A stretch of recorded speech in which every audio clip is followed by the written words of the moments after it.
तो आज के टॉपिक में देखते हैं किस तरीके से फ़ैन कॉल यूनिट जो है अपन फैमिली क्रिएट करते हैं। तो यहाँ पे देख सकते हैं इन डिटेल में मैं यहाँ पे कॉइल भी कूलिंग कॉइल को भी किस तरीके से अपन यहाँ पे क्रिएट किया वो भी देख सकते हैं कि किस तरीके से हमने फ़िल्टर किया और किस तरीके से अपन यहाँ पे पैटर्न ऐड किया।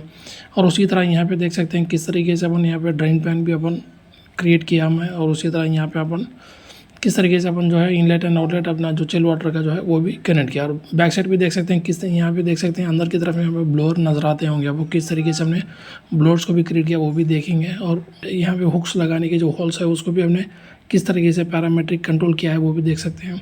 पूरा कंप्लीट एक पूरा एक सेट अपने को एक सीखने को मिल जाएगा। अगर एक बार आप देख लेंगे तो डेफिनेटली आप ईजिली जो है पैरामीट्रिक फैमिली आसानी से आप आपके खुद भी प्रोजेक्ट्स में बना ले सकेंगे।